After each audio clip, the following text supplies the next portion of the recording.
This video will go through my favourite fantasy weapons. They're all my choices for different reasons, but I will say that none of them would be practical as real-world weapons. This is all about wonderful nonsense. But what is life without whimsy? Every now and again, a bit of pure awesomeness, regardless of reason or logic, is good for the soul. My first choice is a sentimental pick. Growing up, the Final Fantasy games were a massive part of my life.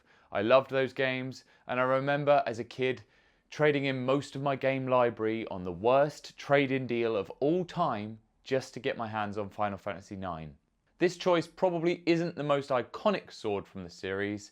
We will touch on that iconic sword a little later on in the video. No, this entry goes to the gunblade. This thing is an utterly ridiculous mashup, clearly made by the same designers at Square who threw 30 belt buckles into a single outfit. This thing just oozed angst and cool when I was an early teen. Just look at that tribal lion etched into the blade and that chain decoration. Even as a kid, I recognised how awkward this thing looked to use, but I just did not care.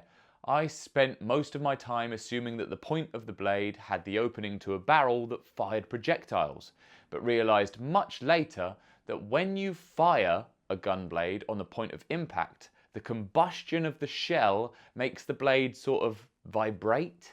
I think this would absolutely make a mess of anything you were cutting into, and I'm not sure how great that would be for the user.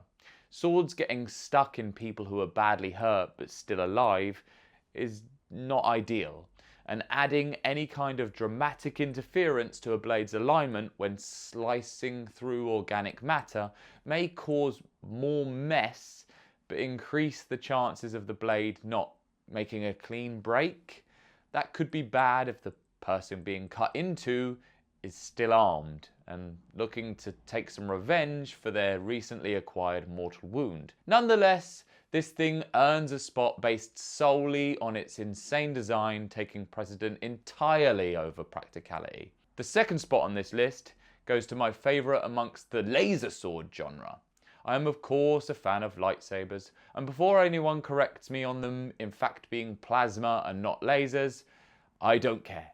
Lightsabers are cool, but they're just a bit plain and have frustratingly little hand protection.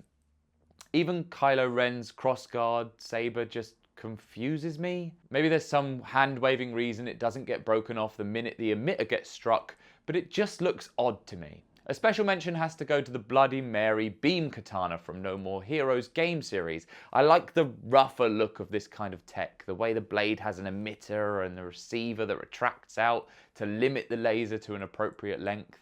I assume this means you are also limited to striking with the correct side of this blade, as this rod is just a flimsy attachment.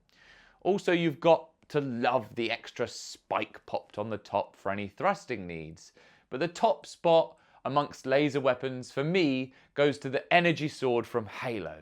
A lot of this again is just visual. The thing looks pure awesome in its ridiculousness. It's got a standout iconic design that just implores you to not stop and think about the practicality of the thing. A big part for me is the grip. So few fantasy weapons use a grip more akin to the pistol grip found in sports fencing. In theory, this would allow for better leverage, grip strength, and more importantly, comfort. And I know that if I'm running around slaying aliens with their own weaponry, I want to be comfortable doing so. Playing against my friends in Halo 3, this was always my weapon of choice. I remember running to the centre of the wheel in the map Last Resort as quickly as I could just to get my hands on this sweet, sweet thing, and sticking with it, win, lose or draw. Mostly lose. The third spot on this list goes to the ever iconic chainsword from Warhammer 40k. For me, no weapon quite encapsulates the setting it belongs to quite like the chainsword. Designed to rip and tear through anything the wielder comes into contact with in the most gory way possible. This weapon had to be on this list for the brutal grimness of the thing. I'm of course a fan of the Thunder Hammer and the Power Swords as well, but those weapons are much more special, reserved for very important people, unlike the everyday workhorse of the Imperium, the chainsword. They're intended in the setting to tear through armor and of course anything beneath that armor with ease. In reality, these things would be far too unwieldy, far too chunky to cut through anything, and completely and utterly suicidal to use. But somehow, in terms of 40k, that just makes them even better. This weapon has surged in popularity lately as people have enjoyed the pleasures of soaring through wave after wave of Tyranids in Space Marine 2. My fourth and final entry has been reserved for my favourite-ish weapon in my favourite category of fantasy weapons. Really, it's more of a selection of 3 weapons, but it was too hard to pick a single favourite. This section is for ridiculously large swords. That's right, try as I might, I can't get past the fact that size clearly matters to me. These gargantuan weapons are totally impractical. They would for the most part weigh a metric ton and would be nigh impossible to carry around, let alone swing at great speeds. The 3 most iconic examples that come to mind are the Buster Sword used by the sulky Cloud Strife of Final Fantasy VII, the Dragon Slayer from what is probably my favourite piece of media of all time, Berserk, which for those who don't know, is the story of how one man, some sword skills, a giant blade, and sheer force of unwavering, never-ending grit, determination and will can stand up to and defeat endless forces of demonic entities and even stand up to fate itself. I'll absolutely be making a video on Berserk at a later date, as it's a subject matter I can pretty much discuss endlessly, but the weapon I chose to name my large fantasy weapon of choice is Ludwig's Holy Blade, the weapon of choice from Bloodborne. No discussions, no debate required, this thing is amazing. Transforming from a regular longsword to a ridiculously oversized greatsword in seconds, which is just an amazingly awesome idea. Having the sheath of a sword be an even bigger, burlier sword. I absolutely love it.